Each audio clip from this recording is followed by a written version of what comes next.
Episode में देखेंगे कि वांग चेन और चियू को ना बर्ड उठा के ले जाती है और मंकी चैंग शियान को उठा कर ले जाता है। क्या ये तीनों इस मुसीबत का सामना अकेले कर पाएंगे, सब जानेंगे इस एपिसोड में। एपिसोड की शुरुआत में हम देखते हैं कि वांग चेन और उसके साथी एक मिस्टीरियस आइलैंड पर जा पहुंचते हैं। मंकी चैंग अपने बूढ़े आदमी से पूछ रहा होता है कि ये लोग यहाँ पर कैसे आ गए, लेकिन मास्टर स्वांग जी को इसके बारे में कुछ भी पता नहीं होता। वो कहता है कि मेरी भविष्यवाणी में इनका तो कोई जिक्र नहीं था। यहाँ पर वांग चेन उन लोगों से पूछने लगता है कि क्या आप हमें बता सकते हैं कि ये कौन सी जगह है, जिस पर मंकी चैंग काफी ज्यादा गुस्सा होकर कहता है कि हम तुम्हें क्यों बताएं। तभी चियू आसमान में देखता है कि एक बैरियर उसे नजर आता है। वह कहता है कि ऐसा नहीं हो सकता, ये तो तियांगु आइलैंड है। नाम सुनकर शियान भी काफी ज्यादा घबरा जाती है, क्योंकि उसने अपने पिताजी से इस आइलैंड के बारे में सुना था। बताने लगती है कि ये ग्रेट विल्डरनेस के 4 अबैंडन आइलैंड में से एक है। अगर हम इसमें फंसे हैं तो अब बाहर नहीं जा सकते, मतलब ये आइलैंड एक जेल के जैसे है। ये सब बातें सुनने के बाद मंकी चैंग कहने लगता है कि तुमने तो सही पहचाना, ये आइलैंड पूरी तरह से एक जेल की जैसे है। साथ ही ये बताता है कि अगर कोई आइलैंड में आता है तो वो भी वापस जा नहीं सकता। ये सब चीजें जान के ये तीनों काफी ज्यादा शॉक हो जाते हैं। शियान तो डर के मारे वांग चेन से कहने लगती है कि प्लीज मुझे इस जगह से बाहर निकालो। चियू भी कहता है कि हम तो बदला लेकर ही रहेंगे, हम कैसे न करके इस आइलैंड से बाहर निकल जाएंगे। पूरा आदमी कहता है कि तुम तो बाहर जाने की बात को छोड़ दो, यहाँ का एक रूल है, ताकतवर कमजोर को ऊपर शासन करता है, इसलिए तुम लोगों की भलाई इसी में है कि तुम सबसे ताकतवर लोगों की गुलामी करो और अपनी जान को बचा लो। जिसके बाद मंकी चैंग तीनों से कहने लगता है कि मैं तुमसे बहुत ज्यादा ताकतवर हूँ, इसलिए तुम्हें मेरी हमेशा गुलामी करनी पड़ेगी। रात को मेरे पेट दबाने के लिए चले आना। ये सुनने के बाद चियू काफी ज्यादा भड़क जाता है और कहता है कि हम तेरे नौकर नहीं है कि तेरे हर ऑर्डर को हम फॉलो करेंगे। इसके जवाब में मंकी चैंग कहने लगता है कि अच्छा ऐसी बात है, तो उसे कुल्हाड़ी दिखाकर कहता है कि चल मुझे हरा के देखा। चियू कहता है कि तुझसे कौन डरता है और सीधा उस पर हमला करना शुरू कर देता है। अब इन दोनों की फाइट देख के स्वांग जी काफी ज्यादा जोश में आ जाता है और कहने लगता है कि मंकी चैंग यही मौका है, इस बच्चे को कुचल के रख दे। इधर इन दोनों की फाइट में मंकी चैंग जो चियू पे है काफी ज्यादा भारी पड़ रहा था। मंकी चैंग स्वांग जी से कहता है कि तुम फिक्र मत करो, मैं इस बच्चे को तो सबक सिखा के रहूंगा। मंकी चैंग के अटैक के कारण चियू जो है चट्टान से नीचे गिर जाता है। अब ये देखने के साथ ही वांग चेन और शियान काफी ज्यादा पैनिक हो गए, लेकिन चियू ने वक्त रहते अपनी ब्लड आर्ट टेक्निक को एक्टिवेट करके चट्टानों के अंदर चिरना शुरू कर दिया। यहाँ ऊपर मंकी चैंग खुश हो रहा था कि उसने बड़े आसानी से चियू को हरा दिया था। उसी टाइम में जो चियू की जो वाइल्स है वो ना मंकी चैंग को पूरी तरह से जकड़ लेती है। मंकी चैंग को काफी ज्यादा शौक लग रहा था कि इतने से बच्चे में इतनी ज्यादा पावर कहाँ से आई। अब यहाँ पे चियू मंकी चैंग से पूछने लगता है क्या तुम हार मानने के लिए तैयार हो, लेकिन मंकी चैंग कहता है कि तुझे क्या लगता है तेरी ब्लड आर्ट टेक्निक मुझे रोक सकती है। ये इतना कहने के साथ ही वो अपनी कुल्हाड़ी से उसकी वाइल्स को काट के रख देता है। फिर मंकी चैंग आजाद हुआ, उसने अपनी आर्ट टेक्निक से चियू पर हमला कर दिया। वो हमला इतना ज्यादा ताकतवर था कि चियू पीछे जाके गिर पड़ा। चियू उठने की कोशिश कर ही रहा था, उठने में ही मंकी चैंग उस पर पैर रखकर कहता है कि तुम हार मानने को तैयार हो। यहाँ पे चियू को खतरे में देख कर वांग से सीधा मंकी चैंग पे हमला कर देता है। इसके कारण मंकी चैंग को पीछे हटना पड़ा। यहाँ पे चियू और वांग चैंग ने सीधा मंकी चैंग पे हमला करना शुरू कर दिया, जिससे ना मंकी चैंग काफी ज्यादा बौखला गया। उन्हें लगता है कि तुम एक के खिलाफ 2 जने आ गए हो, ये तो चीटिंग है। अभी वो बूढ़ा आदमी कहने लगता है कि अब तुम ये मत कहना कि तुम इन दोनों बच्चों को हरा नहीं सकते, तुम तो हमारे लोगों का नाम डुबा दोगे।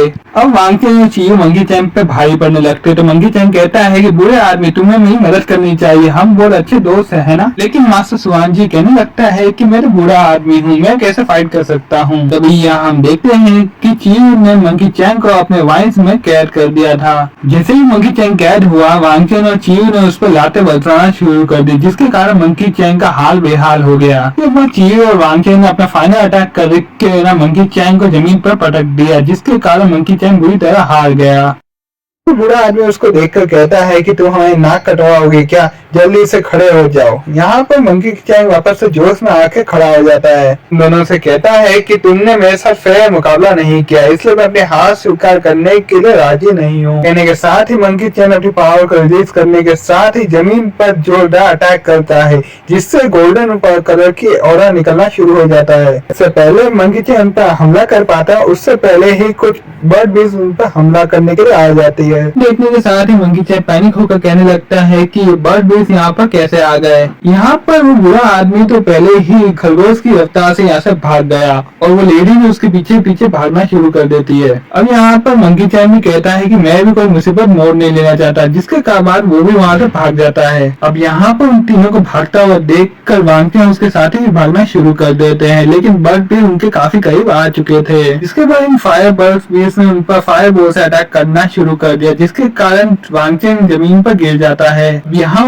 वांग चैंग और शियांग की जान बचाने के लिए चियू ने अपने एरो से उन पर हमला करना शुरू कर दिया। साथ ही वो कहता है कि तुम यहाँ से बाहर निकलो, तब तक मैं इनको रोक के रखता हूँ। चियू अपने एरो की मदद से काफी पंछियों को यहाँ पे घायल कर देता है, लेकिन यहाँ पर वो जो बर्ड बीस है वो पहले रिकवर करके डायरेक्ट चियू के ऊपर हमला कर देते हैं। या वांग चैंग शियांग को कहता है कि तुम कहीं जाके छुप जाओ, मैं चियू की मदद करने के लिए जा रहा हूँ। इतना कहने के साथ ही वांग चैंग अपनी तलवार से 2-4 बर्ड बीस को मार गिराता है, लेकिन यहाँ पे बर्ड बीस बहुत ज्यादा तादाद में यहाँ पे मौजूद थे और वो काफी ज्यादा ताकतवर थे, इसलिए चियू और वांग चैंग को उनका सामना करने में काफी कठिनाई हो रही थी। नोटिस करते हैं कि ये कितना भी ज्यादा ताकतवर हमला क्यों न कर दे, इससे इनको कोई फर्क नहीं पड़ने वाला। इसी दौरान एक बर्ड बीस चियू को अपने पंजों में पकड़ कर यहाँ से ले जाना शुरू कर देता है। ये देखकर वांग चैंग चियू की मदद करने के लिए जाने ही वाला था, तभी उसके पीछे से एक और बर्ड बीस उसे भी उठा ले जाता है। अब यहाँ पे ये देख के शियांग काफी ज्यादा परेशान हो जाती है, क्योंकि वांग चैंग और चियू को ये बर्ड यहाँ से उठा के ले गई कि जो बर्ड बीस थी वो वहाँ पे पड़ी मछली को भी अपने साथ उठा के ले जाते हैं। यहाँ पे मंकी चैंग वापस आने के साथ ही कहने लगता है कि तुम वो मछली को कैसे चुरा सकते हो, उसको मैंने पकड़ा था। अब यहाँ पे शियांग जानती थी कि अगर वो इन दोनों के सामने रही तो उसके लिए सही नहीं होगा, तो वो पीछे भागने की कोशिश करती है, लेकिन वो बुरा आदमी उसे पकड़ लेता है। तभी शियांग उसके ऊपर जोर से मुक्का मार देती है। कमाने के बाद वो वहाँ से भागने की कोशिश करती है, लेकिन मंकी चैंग उसे हमला करके उसे बेहोश कर देता है। वह शियांग को उठाकर अपने क्लाइंट की तरफ जाना शुरू कर देता है। उसी टाइम शियांग के गले पर एक निशान देखकर वो औरत कहने लगती है, कहीं ये लड़की वो तो नहीं। अब यहाँ से सीन कट होता है, हम उन्हीं बर्ड बीस को देख रहे होते हैं जो अपने इलाके की तरफ काफी तेजी से बढ़ रहे होते हैं। तभी चियू और वांग चैंग देखते हैं कि उनके सामने एक बहुत बड़ा पेड़ है। वो इतना बड़ा था कि वो आसमान के बादलों को छू रहा था। इस पेड़ को देखने के साथ ही वांग चैंग कहने लगता है कि यह अजोर एम्पर जू चैंग का ही एक फॉर्म है, जो 6000 साल पहले का ही जाने माना लेजेंड है। इस टाइम बर्ड बीस ने उन दोनों को यहाँ पेड़ के पास आकर छोड़ दिया, जिसके कारण ये दोनों काफी तेजी से नीचे की ओर गिरने लगते हैं और सीधा उस पेड़ों की टहनियों के ऊपर गिरते हैं, जहाँ पे वांग चैंग देखता है कि चियू और वो दोनों सेफ हैं। अब यहाँ पे वो बर्ड बीस वापस लौट आते हैं, जिससे चियू और उनसे बच रहा होता है। यहाँ पे हम देखते हैं कि वांग चैंग और चियू उन बर्ड्स बीस से बचने के लिए भागना शुरू करते हैं, लेकिन वांग चैंग नोटिस कर रहा है कि यहाँ पे ये बर्ड बीस उन पर हमला नहीं कर रहे हैं। वांग चैंग चियू से कहता है, लगता है ये बर्ड बीस हमें मेरे पेड़ के ऊपर चढ़ाना चाहते हैं, लेकिन चियू कहता है कि हमें इनकी बात नहीं माननी चाहिए। चियू ये भी कहता है कि अगर ऊपर की ओर और भी बड़ा खतरा हुआ तो हम खतरे में पड़ जाएंगे। जिसमें वांग चैंग कहता है कि मैं इस पेड़ के नीचे बहुत बड़ा पानी का तालाब देख पा रहा हूँ, अगर हम उसमें कूद जाए तो हम बर्ड बीस से बच जाएंगे। यहाँ पर वांग चैंग चियू से पूछता है, क्या तुम नीचे की ओर छलांग लगा पाओगे, जिसमें चियू कहता है हाँ क्यों नहीं। यहाँ पे ये कहने के साथ ही दोनों नीचे की ओर छलांग लगा देते हैं और बर्ड बीस भी अब उनको पकड़ने के लिए नीचे की ओर फ्लाई करना शुरू कर देती है। यहाँ बर्ड भी इन दोनों को पकड़ने की कोशिश कर रहे होते हैं, लेकिन वांग चैंग अभी तलवार निकाल कर तलवार से उन पर हमला कर रहा होता है, जिसके कारण वांग चैंग उनसे बचने में कामयाब हो जाता है, लेकिन वो चियू को अपने पंजों में पकड़ लेते हैं। यहाँ पे हम देखते हैं कि वांग चैंग सीधा तालाब के अंदर गिर जाता है और वो उसके बाद स्विम करते हुए किनारे की तरफ आ जाता है। जब वो किनारे पे पहुँचता है तो वो देखता है कि वहाँ पर उसके सामने बहुत सुंदर सा गाँव है। तभी वांग चैंग को वहाँ पर कुछ लोगों की आवाज सुनाई देती है। दरअसल ये आवाज मंकी चैंग की थी। वो अपने साथियों से कह रहा था कि आज का दिन तो बहुत ही सरप्राइज से भरा हुआ था। कह रहा था कि इतनी बड़ी मछली हार आने के बाद भी वो वाले बर्ड बीस उसे उठा कर ले गए। यहाँ पे चुपके से वांग चैंग ये सब कुछ होते हुए देख रहा था। यहाँ पे शिफ्ट हो जाता है। यहाँ हम वाटर क्लैन का हेडक्वार्टर देख रहे होते हैं, जहाँ पे जनरल तियानवो को कह रहा होता है कि नॉर्थ आर्मी पूरी तरह से रिकवर हो चुकी है, बस आप ऑर्डर कीजिए और हम आपके ऑर्डर का पालन करेंगे। लेकिन यहाँ पर तियानू बहुत ज्यादा घायल था। जब से उसने हानवाई से लड़ाई की है वो काफी ज्यादा घायल हो गया है। वहीं पे हम शीशिलंग को भी देखते हैं जो 2 घंटे से यहाँ पे घुटनों पर बैठा हुआ था। अब वो बूढ़ा एल्डर ना तियानू से कहता है कि प्लीज इस बच्चे को माफ कर दीजिए। लेकिन शीलंग कहने लगता है कि एल्डर आपको मेरी तरफ से माफी मांगने की कोई जरूरत नहीं है। इस समय के बाद तियानू अपने बेटे से कहने लगता है कि तुमने अपने पिछले मुकाबले से कुछ नहीं सीखा, तुम अभी भी पहले की तरह घमंडी हो। हम यहाँ सिटी पे कब्जा कर रहे थे, तुमने मेरा ऑर्डर नहीं माना, जिसके कारण वांगचैन ने तुम पर ना अपना डोमिनेंस साबित कर दिया। अगर वो मामूली सा बंदा तुम्हें आसानी से कैप्चर कर लेता है, इसका मतलब वो बंदा तुमसे काफी ज्यादा ताकतवर है। ये सारी बातें सुनकर शिलोंग को ना वो बात याद आती है कि उसके फादर ने कैसे नया सिटी के हवाले उसको छोड़ दिया था। तियानू से कहता है कि मैंने आपके ऑर्डर को फॉलो क्यों नहीं किया, इसका कारण सिर्फ आप हो। आपने कभी भी मुझे अपने बेटे जैसा नहीं माना। इतना ही नहीं, आप अपने ना स्वार्थ के लिए मुझे भी कुर्बान करने से पीछे नहीं हटे। तो सिर्फ एक सवाल पूछना चाहता हूँ आपसे, क्या मैं आपकी रियल औलाद हूँ या मैं किसी और की औलाद हूँ? ये सुनने के बाद तियानू काफी ज्यादा भड़क जाता है। वह कहता है कि अगर तुम्हें मुझसे इतनी ही प्रॉब्लम है तो मैं वाटर क्लैन की सारी ड्यूटी से तुम्हें फ्री करता हूँ। फिर तुम वाटर क्लैन के किसी भी मैटर में अब तुम इन्वॉल्व नहीं हो सकते।